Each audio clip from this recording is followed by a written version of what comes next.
What's your full name for us? Clifford James Bailey. And your rank in Kuksul? The rank is Sabanim, 4th degree black belt. And how long have you been being a participant of Kuksul? Official start date would be February of '85. Wow, so you've been taking Kuksul for a long time now. Yes. What piqued your interest in Kuksul? The first time I'd actually seen Kuksul was in '79 when I was in high school. A fellow high school classmate of mine was taking it, and after going through the military and coming off active duty, I went to a demonstration where Kuksul was being demonstrated, and it was that same student, classmate, that was doing the demonstration, and so just kind of struck up that interest and been interested ever since. Right now we're actually in your school in Florence, South Carolina, and being the head instructor, what's your main focus for your students when you're teaching? What's the most important thing, if nothing else, that if they leave here even without receiving a black belt, what do you want to instill in them? Well, the main thing that we try to accomplish each class is to set your goals and achieve your goals, and that's one reason that I'm still here in Florence doing this. Is I see the potential in the students, and I don't want to give up on the students, and I don't want the students to give up on themselves. So therefore, at the end of each class, I want it to feel like an achievement, that they've gained more than what they had when they came in. Okay.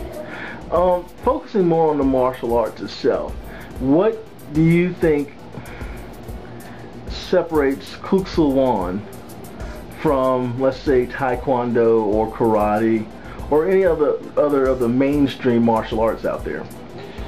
Kuksul is the only art that I've ever done as far as martial arts. I mean, military-wise, I've had hand-to-hand combat training and all, but as far as formal martial art training, Kuksul is all I've ever done.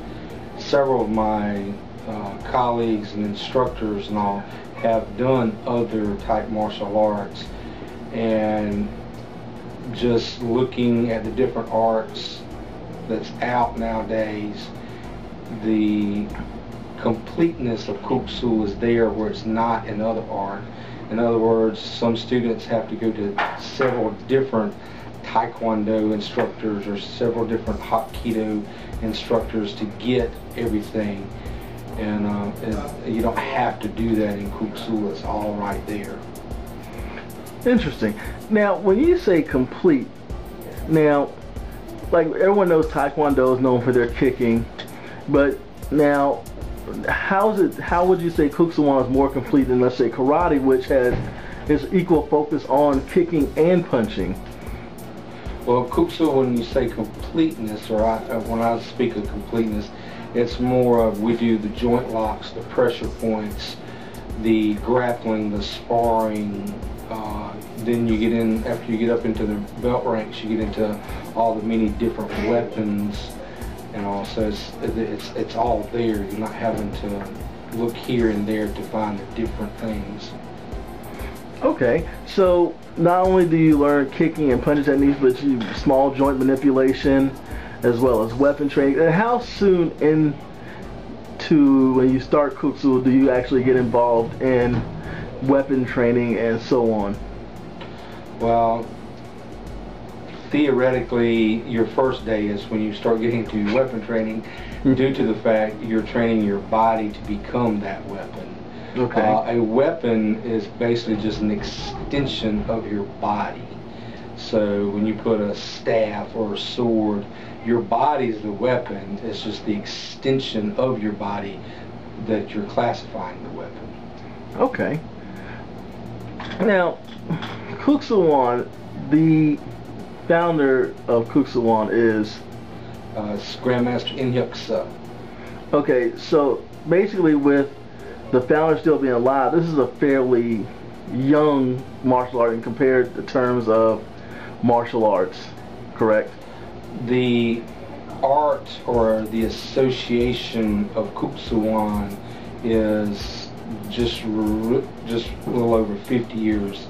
The art itself dates back thousands of years, because what he did was he took the three basic roots of martial arts system, the Buddhist, the royal court, and the tribal martial arts, and he combined those three to come up with Kuk Sool, which is basically all the Korean arts put into one. Okay, so in all actuality, Kuk Sool itself, even though it's fairly young, the actual martial art that it's based off of is fairly old in relative terms. Correct, yes. So basically the name Kuk Sool was just put to the name of combining those martial arts that were in Korea into one system.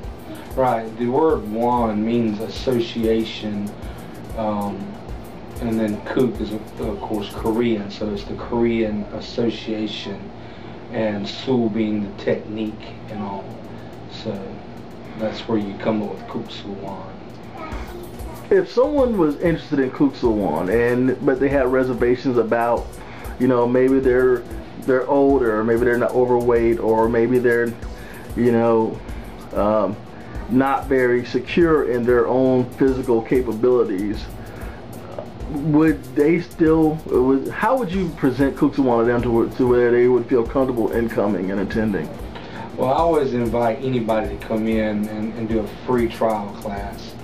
The art itself, when you look at it as a whole, looks really hard, but the way it is taught from elementary through advanced levels, you work at a self-pace and you start seeing what your body is capable of doing, rather than telling yourself what your body's not capable of doing. So you're giving them a free trial, just let them do it, and let them know that we're here to give gentle pushes to get them to achieve their goals and all, but we're not here to mandate that they do these type things. It's a work at your own self-pace. Okay, well, now in general terms, how long normally does it take for someone to receive a black belt? Because in other martial arts, for example Taekwondo, most people can receive their black belt in a little over a year, 13, 14 months. What about in Kuk Sool? In Kuk Sool, on an average, it will take you approximately 2 years to get to where you're ready to start testing for a black belt.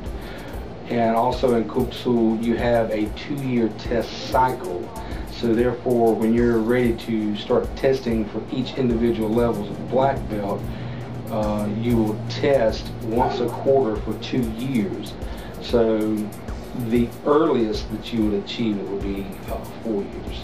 Most times, on an average, it's 5. Okay. Now, don't you think that'd be a deterrent for most people who are looking at getting into school and who are wanting to start a martial art? Some, and mostly that's with like parents wanting, say, little Johnny to get all these belts and be the next Karate Kid, per se. But when you start looking at the person being comfortable knowing and comfortable doing Kuk Sool, 4 years will go by extremely fast. Okay. Now, what would you say your favorite set of techniques or aspects of Kuk Sool is? What is I'm sure with the amount of time you have in Kuk Sool, you love all aspects of Kuk Sool, but what is your favorite, like, technique, kick, aspect that you really enjoy doing? I think you'd like is your favorite part. The set of techniques that I enjoy the most is the ones that I learned from 3rd degree to 4th degree, which is actually the palming techniques, where somebody throws a kick or punch and you deflect the kick and you actually strike with your own palm, avoiding their punch. And so it's a very fast-paced technique, and it's just some of my favorite techniques as far as empty hand. And then I guess the rope would be my most favorite in the weapon type techniques, just due to the fact I've gone to Korea and participated in tournaments, and being in Korea watching the police officers walk around. Today they still walk around with the rope on their shoulder, and so they still use these techniques today in real life situations in Korea. Okay. Well, thank you for your time, Sabin and Cliff, and we'll see you next time. Thank you for your time. Thank you very much.